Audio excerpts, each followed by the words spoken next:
सुबह के 11 बज रहे हैं। आप देख रहे हैं 1 और 11। आपके साथ मैं हूं मलिका मल्होत्रा। नमस्कार, साथ आपके मैं हूं अर्पिता आर्या। शुरुआत बड़ी खबर के साथ करेंगे। धसान और दरारों के शिकार जोशीमठ को लेकर राज्य सरकार के साथ ही केंद्र सरकार भी अब एक्शन में है।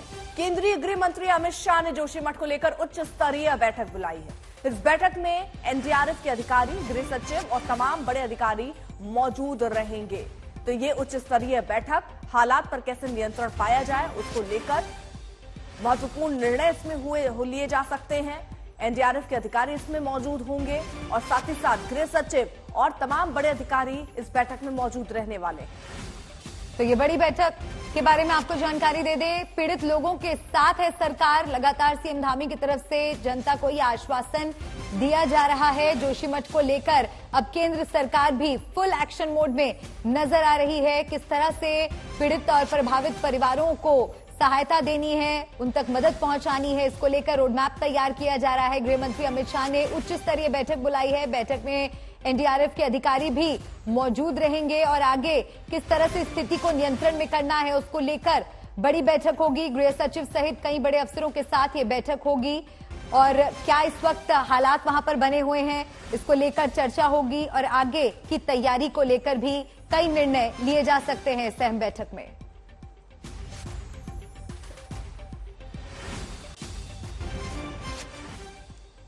दिल्ली सरकार के पैसे से राजनीतिक लाभ उठाया जा रहा है, विज्ञापन किए जा रहे हैं और इसी मामले में अब केजरीवाल सरकार की मुश्किलें बढ़ती हुई नजर आ रही हैं। विज्ञापन करना केजरीवाल को महंगा पड़ा है। सूचना और प्रचार निदेशालय डीआईपी ने आम आदमी पार्टी को करीब 163 करोड़ रुपए की रिकवरी के लिए नोटिस जारी किया है। दिल्ली के उपराज्यपाल वीके सक्सेना ने मुख्य सचिव को आम आदमी पार्टी से इस मामले में 97 करोड़ की वसूली का निर्देश दिया था और इस आदेश के करीब 1 महीने बाद सूचना और प्रचार निदेशालय ने नया नोटिस भेज दिया है जिसमें 163 करोड़ की भुगतान की बात कही गई है। 10 दिन में ये चुकाने होंगे और अगर ऐसा नहीं होता है तो कानूनी एक्शन भी हो सकता है। इस बीच एक और बड़ी खबर आ रही है। मनीष सिसोदिया का बयान भी इस पूरे मामले पर सामने आया कि अफसरों पर संवैधानिक नियंत्रण का दुरुपयोग किया जा रहा है। ये बात मनीष सिसोदिया यानी आम आदमी पार्टी की तरफ से सामने आई है। दिल्ली के बाहर दिए विज्ञापनों पर बवाल होता हुआ नजर आ रहा है। दिल्ली में बीजेपी के सीएम के विज्ञापन होर्डिंग, क्या इसका खर्च बीजेपी सीएम से वसूला जाएगा?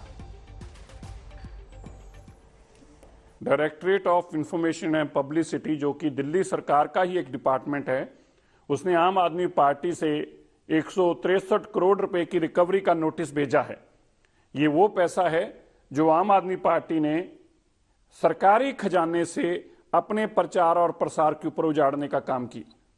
ये 2015 का वो पैसा है जो एक कंप्लेंट हुई। कंप्लेंट के बाद आम आदमी पार्टी हाई कोर्ट में भी गई। हाई कोर्ट ने भी रिलीफ देने से मना कर दिया, जिसका मूल 99 करोड़ रुपया है और ब्याज बनकर अब 163 करोड़ बन चुका है। आज ये आम आदमी पार्टी को, देश को ये जवाब देना होगा। ये नोटिस तो अब आपको एलजी ने भी नहीं भेजा, बीजेपी ने भी नहीं भेजा, किसी और पार्टी ने भी भेजा। ये नोटिस तो आपको खुद को आपकी सरकार के एक department directorate for information and publicity ने भेजा है।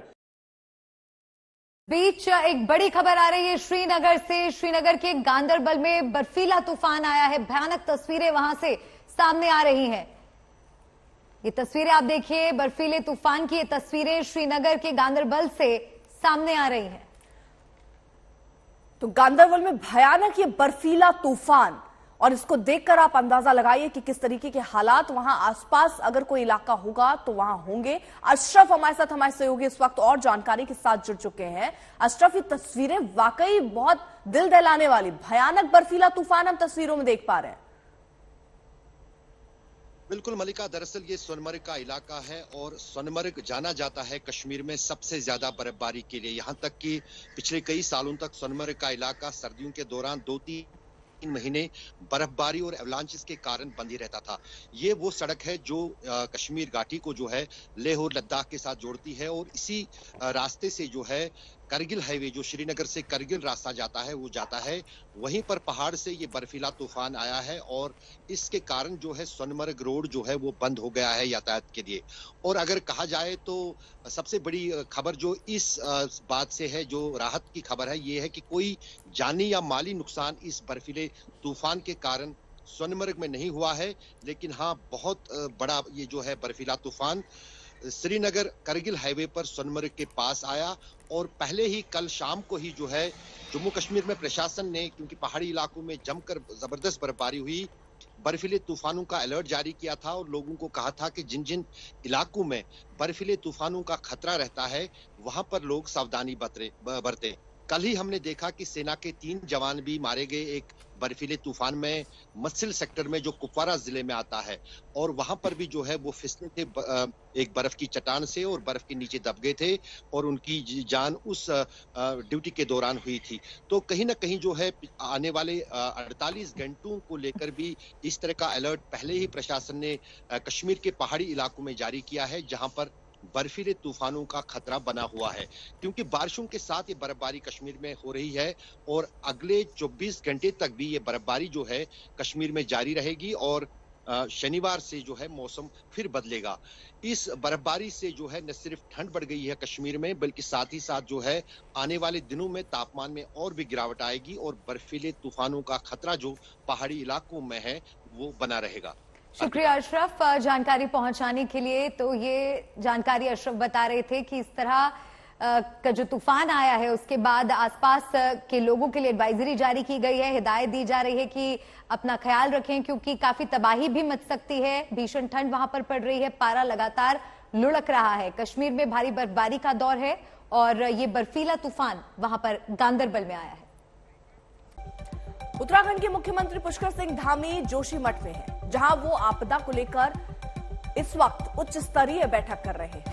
कुछ देर पहले उन्होंने जोशीमठ में चल रहे बचाव कार्यों का जायजा लिया है और अब अधिकारियों के साथ उनकी मीटिंग जारी है। तो ये मीटिंग की ही तस्वीरें आपको दिखा रहे हैं। अधिकारियों के साथ मुख्यमंत्री की यह अहम बैठक जारी है। कल मुख्यमंत्री धामी प्रभावित परिवारों से मुलाकात के लिए राहत कैंप में भी पहुंचे थे और लोगों को हर संभव मदद का भरोसा दिया था। और इसी कड़ी में अब आगे किस तरह से तैयारियां की जाएं ताकि लोगों तक राहत पहुंचाई जा सके, इसको लेकर उच्च स्तरीय बैठक चल रही है। अधिकारियों के साथ मुख्यमंत्री की बैठक अब भी जारी है और उसी बैठक से ये तस्वीरें सामने आ रही है। राहत और पुनर्वास को लेकर सीएम की ये अहम मीटिंग।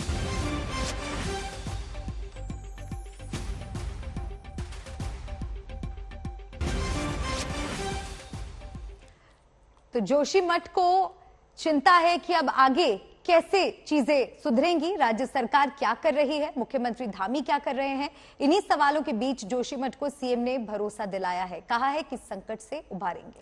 जोशीमठ के होटलों को तोड़ने की प्रक्रिया और लोगों के गुस्से के बीच मुख्यमंत्री बीती रात प्रभावित परिवारों के बीच पहुंचे, उनसे बात की, उन इलाकों में भी गए जहां दरारें आई हैं।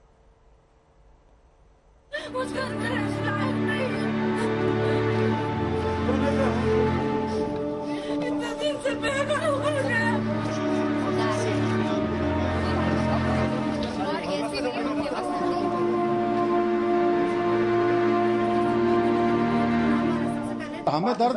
हमें दर्द है, हमें कष्ट है, हमारे राज्य के लोगों के इस समय कष्ट में है।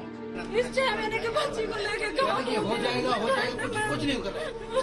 हमारा मुआवजा अभी तक नहीं मिला, कह रहा कि मिलेगा, कुछ बोली नहीं, क्या हुआ।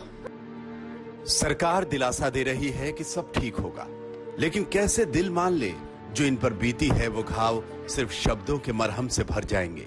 कल आप एक बार हमारा घर देख लेना, हमारे उस दिन का है, साहब के नीचे तक नहीं आए, उस घर में रहने लायक नहीं है। कुछ रीजन नहीं। कैसे दिलासे की दवा काम आएगी। आज सिर से छत छीनी है, अब बेघर है। राहत कैंपों में कब तक जिंदगी कटेगी। इसकी कभी तबीयत खराब हो रही, खांसी, जुकाम, सर्दी, इतने दिन से बेघर हो गया। हमने घर छोड़ के आ गया, कुछ न कुछ सुविधा निकाल, ऐसे हम नहीं रह सकते। कुछ डिसीजन नहीं हो गुमराह करें हमको। अभी हमारे मीटिंग में उसको कुछ गुमराह करें। इस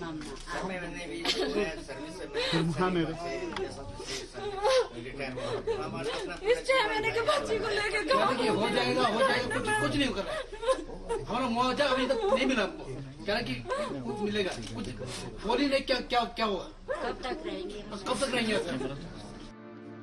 जोशीमठ के गम और गुस्से के बीच दर्द बांटने राहत कैंपों में मुख्यमंत्री धामी पहुंचे और उन परिवारों से बात की जो आपदा की मार झेल रहे हैं।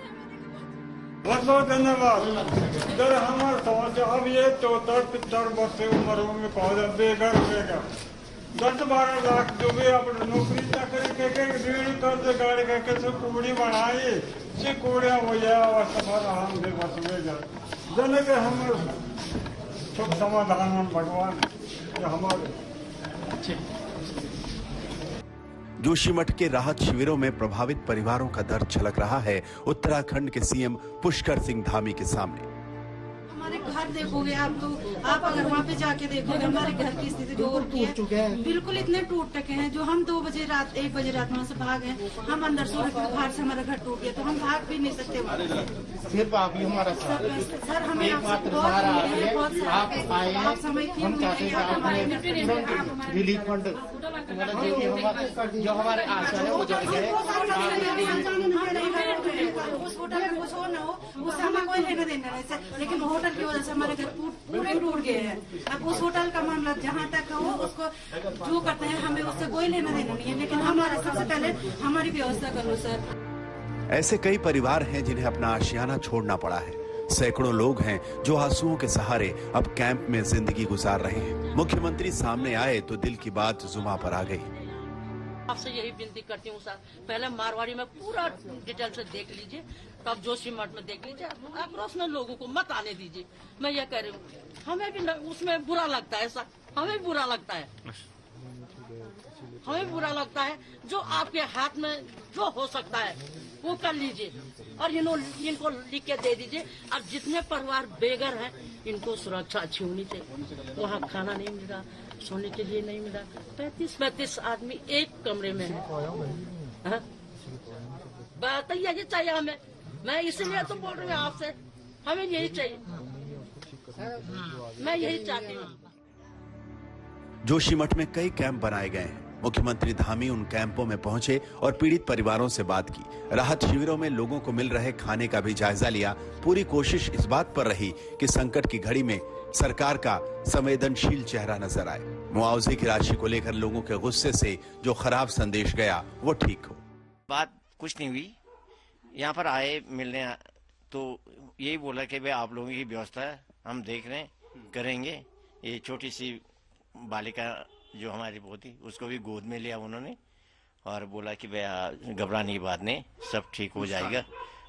भाई यही, बाकी कुछ ज्यादा कुछ नहीं बोला, हो जाएगा, आप धैर्य रखो और आप लोगों का हम सोचते हैं कि वो समाधान कर देंगे, हम करेंगे।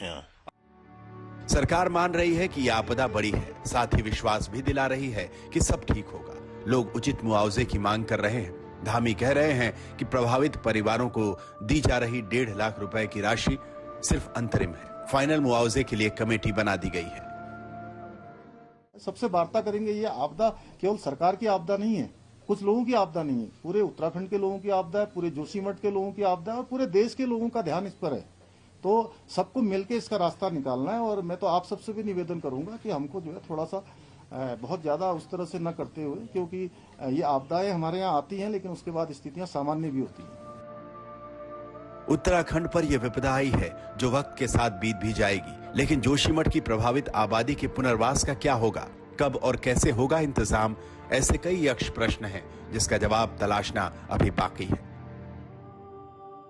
अमित भारद्वाज और कमल नयन सिलोड़ी के साथ आशुतोष मिश्रा, जोशीमठ, आज तक। जोशीमठ के माथे पर चिंता की लकीरें गहरी हो गई हैं। पहाड़ों के खिसकने के बाद घरों में दरारें बढ़ रही हैं, तो वहीं रहने वालों का दुख बढ़ता जा रहा है। और इन सब के बीच सबसे बड़ा टेंशन मौसम को लेकर है। बीती रात जोशीमठ और आसपास के इलाकों में बारिश और बर्फबारी हुई। ऐसे में डर है कि कहीं खतरा और न बढ़ जाए।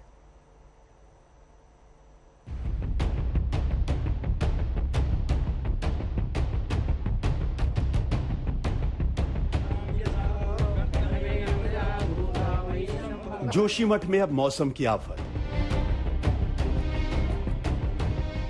बारिश बर्फबारी से और बिगड़ेंगे हालात। राहत कार्यों में मौसम बनेगा विलेन। 14 जनवरी तक जोशीमठ पर डेंजर अलर्ट।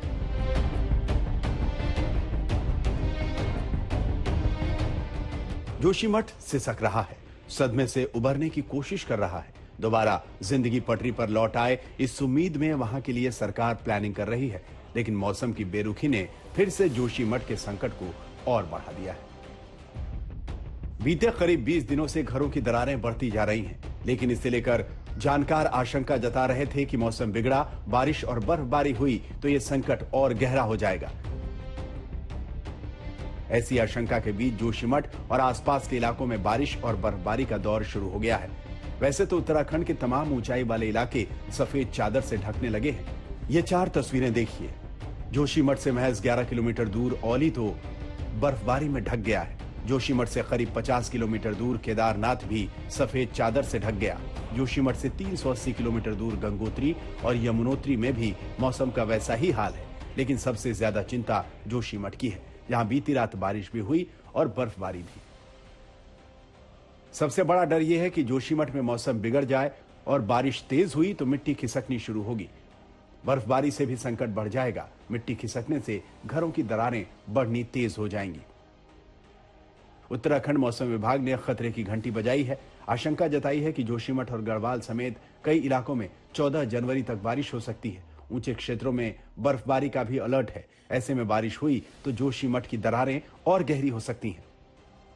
जोशीमठ पर आपदा आई है, मौसम का मिजाज बिगड़ा तो यह आपदा और बड़ी हो सकती है। इन्हीं आशंकाओं को देखते हुए होटलों को तोड़ने जोशीमठ पहुंची सीबीआरआई की एक्सपर्ट की टीम ने तैयारी की थी कि मौसम की बेरुखी से पहले ही तोड़ने का काम पूरा कर लिया जाए, लेकिन मुआवजे को लेकर लोगों की नाराजगी की वजह से मकसद पूरा नहीं हो पाया और अब आफत दस्तक दे चुकी है। मुख्यमंत्री पुष्कर सिंह धामी खुद जोशीमठ में मौजूद हैं। बिगड़े मौसम के बीच उन्होंने सुबह सुबह नरसिंह मंदिर में पूजा अर्चना की और इस संकट से उबरने के लिए प्रार्थना की। अमित भारद्वाज, कमल नयन सिलोड़ी के साथ आशुतोष मिश्रा, जोशीमठ, आज तक।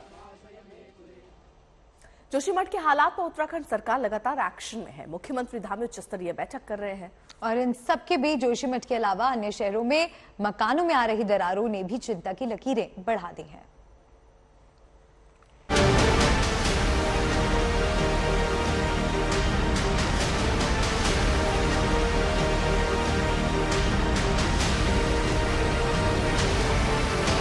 जोशीमठ की घटना ने डरा दिया है। कुदरत की इस आपदा ने आगाह कर दिया।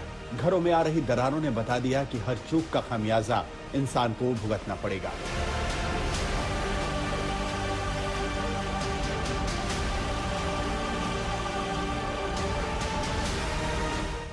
जोशीमठ की बेबसी के बीच अब उत्तराखंड के कई शहरों में मकानों में दरारों की खबरों ने बेचैनी बढ़ा दी।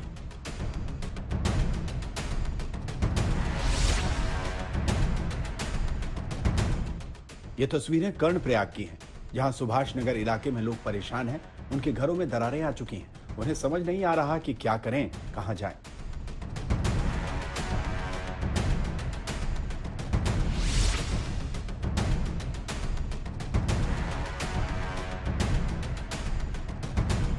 ये तस्वीरें पौड़ी के श्रीनगर इलाके की हैं। यहां भी जोशीमठ जैसे हालात हो गए हैं। श्रीनगर के हेडल मोहल्ला, आशीष विहार, नर्सरी रोड आदि इलाकों में कई मकानों में दरारें पड़ी हैं। इसका खौफ लोगों के चेहरों पर दिख रहा है।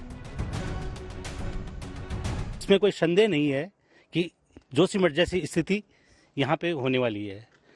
मैं आपको बता देना चाहता हूँ कि हमारा जो समस्त मोहल्ला है, आशीष विहार लेन नंबर 1-2, ये करीबन पूरा एरिया जो है यहाँ पे 40-50 परिवार निवास करते हैं। इस पूरे एरिया में जो हॉस्पिटल कॉलोनी हमारी कंबाइंड हॉस्पिटल, और ये टोटल सारा, मैं व्यक्तिगत तो नहीं कह रहा हूँ कि मेरा घर, पूरे सारे जितने भी परिवार हैं, जितने सारे घर हैं, मतलब 60-70 घर जो यहाँ पे बने हुए हैं, सारे प्रभावित हैं और बुरी तरह से प्रभावित हैं। जोशीमठ जैसा खौफ उत्तरकाशी में भी है। यहाँ भटवाड़ी गांव और शहर के बीच गंगा भागीरथी बहती है और इसके ठीक ऊपर गंगोत्री नेशनल हाईवे है। यहाँ 2010 में गंगा भागीरथी के कटाव से 50 से अधिक मकान जमींदोज हुए थे। वो खतरा अब भी बरकरार है। भटवाड़ी गांव है ये। यहाँ पर जो है वर्तमान की स्थिति अगर आप ये देखें कि पूरा का पूरा आदमी इसके अंदर घुस जाएगा। पूरी तरह से ये जो कॉलम है, जो बीम है, इन्होंने अपनी जगह छोड़ दी है। ये पूरी ये दिखा सकती है आपदा के उस मंजर की भयावह तस्वीर जो हर 2010 में यहाँ पर जो है बरपा था, और साथ ही इसका असर अभी देखने को मिल रहा है। अब रुद्रप्रयाग में खौफ देखिए, जोशीमठ जैसा दर्द वहां भी है। कई घर जमींदोज हो चुके हैं, कई परिवार बेघर हैं। छत छिनी तो लोगों पर आफत टूटी है। 2-2.5 साल से यह सिलसिला लगातार चल रहा है।